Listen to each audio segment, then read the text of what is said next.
Okay, we are here in a 5.5 bathroom house with our homeowners who have just had the tankless water heater installed. We had a State Select unit, 50-gallon tank water heater that was 7 years old. It was put in when the house was built, and we selected the Noritz unit because it had the most horsepower and it was the biggest and the best for what we thought for our house as far as heating capacity. And the savings was there because we didn't have to worry about the tank heating all the water when it's not being used. So that's the way we went with that. We got quotes from the top 5 Google plumbers in the Douglasville area, and the range of the prices were upper 4s and lower 5s. And we had the Noritz unit put in for less than $3,000. So we thought it was a great value, and we got the unit that we wanted.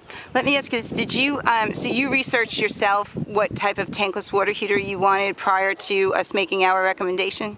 Right, yeah, we looked at Rinnai and Noritz, and they both have various different units depending on the gallon per minute output and the size house that you have. And Noritz had the highest capacity, and that's the reason why we went with that, because we felt that was the best for our needs and our family. Be able to run multiple showers, dishwasher, washer all at the same time if we need to, and we're not going to run out of hot water. Okay, and so when you had this done, so we had come back with the same unit that you had researched just coincidentally, and then when we did the project, how long were you without your hot water? When we came in, do you remember the first day what that was? Yeah, they came in, roughed in the plumbing one day when we were here. There was no water turned off or power turned off during that phase. And then the second day the unit went in, we were without water for about an hour, but we weren't even home, so it didn't even phase us from that point of view. Okay, let's take a look at where the unit is in the house. This is an outdoor unit, and so this is the most affordable. It makes the most sense for where the plumbing lines were in the house. We didn't have to run a bunch of venting, which is very, very costly when you are in the center on an indoor unit, and it becomes it's obtrusive. But here's where the unit went in. John, how long did it take you to get this unit in? Between 6 to 7 hours in total time, from the time we started to the time we finished. By the way, I'm John Dockery. I'm a licensed master plumber in the state of Georgia. I'm the plumber on record of this. I installed this. As you can see, we just have hot and cold water coming out of the house, gas line tied into it, with no extra venting, which is on the exterior units is always much better.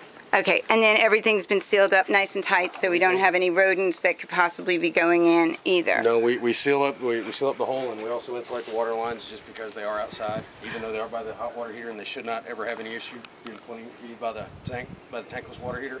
We still like to insulate them just in case. Right, AtlantaTanklessWaterHeaters.com. Was the proper care taken of your home while you were here? It's obviously a very nice home. We have the water heater removed and some other things. What condition did you find your home in after this process was complete? Oh, it was in the same condition as when you guys started, so it was an awesome job from start to finish. It was quick, easy, efficient, and affordable. It was great. The outdoor unit was perfect for us. We get some more space where the tank was on the inside area, so we loved it. We didn't have to pay the extra money for venting and all that other that gets associated with an indoor unit. So it was an A+ job for us. Thank you. Another good reason to replace a tank water heater is because when you drain it out, even with all the energy savings of the tankless, this is what you get in the bottom of a tank water heater. Now, we're going to give this to the homeowner just so that they can see exactly what this is getting into their drinking water, even though it doesn't look quite like this. The whole bottom of this tank of this water heater is just completely covered in sediment, mostly calcium, but calcium generates sediment on the bottom, which generates rust, which causes the tank to let go sooner. So the more sediment sitting in the bottom of these tanks, especially the tank you're talking that's only about 7 years old, this one didn't have long to go. We're here with John from AtlantaTanklessWaterHeaters.com. We are doing an installation of a Noritz NR111-OD, which is the highest capacity tankless water heater system available for a residential application in Atlanta. And John's going to walk us through what it is that we did in a house that is, I guess this house is about 5,000 square feet or so. Roughly. Yeah. It's a it's a 5-bathroom house with, as she said, we're installing a Noritz NR111 tankless hot water heater. It's an exterior mounted unit.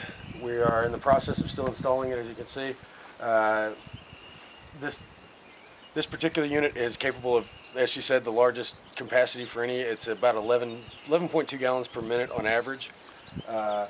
If you want to come inside, I can show you what we're taking out. And let's talk about how long it took you to do everything, because basically what we do is we come out and we roughed in the plumbing for the tankless water heater yesterday. How long did that take you to do? Every installation is different, so there's no guarantee of how long any installation will take. But on the average, I would imagine most tankless water heaters should not take more than a day, more than 4 hours on average. But sometimes you run into ones that are a little tougher that can take up to a day and a half. But we will never leave you without water. We always make sure that the water's turned on at the end before we leave at the end of the day. If for any reason we have to come back to finish. The average installation should never take more than a day, though. Okay. All right. And basically, what these homeowners had, they were going to finish their basement. And in their basement, they wanted to put hardwood flooring. And they had some concerns because they have basically a state select, which is a builder grade type of tank water heater. It's a 50-gallon tank water heater. And the average lifespan on them? There's roughly 7 years is the average lifespan on pretty much every water heater in existence. Some will go longer. I've met people who said theirs lasted for 20 years. I've also replaced plenty that only lasted 2 or 3. So the idea that the tank is better in any way is, or more proven technology, and like she said, the problem that they're going to run into, they put hardwoods down here. If this when this tank ruptures, all 50 gallons are going to get on the floor of that hardwood long before they have a chance to get everything shut off. And almost always, I don't know if it's static pressure or just bad luck, but almost always it will wait to burst until you're out of town. Right. I mean, you'd have no idea how many houses I've been in that had that happen. That's very true. So, in essence, all we're doing is we're just getting rid of pretty much everything you see here. We're going to cap our water lines up high. We're rerouting new water lines down the wall. As you can see, we install copper to the outside. This house is plumbed in with CPVC, which is no problem for an installation. But whenever we run water lines outside, we take copper out and we insulate those lines so that we don't have too much issue with burst pipe or anything along those lines. The water heater itself should generate enough heat to keep the lines from ever bursting, but like I said, we like to try to make sure we do want to insulate copper, them. And we are absolutely going to insulate them. Okay, and how long did it take you to at least rough in the gas tankless water heater yesterday? How long would you say you were here for? 2 hours max. Okay, and then we started again today, and we probably have about 6 or 7 hours here today? Yeah, roughly. In total? Yeah. Okay, all right.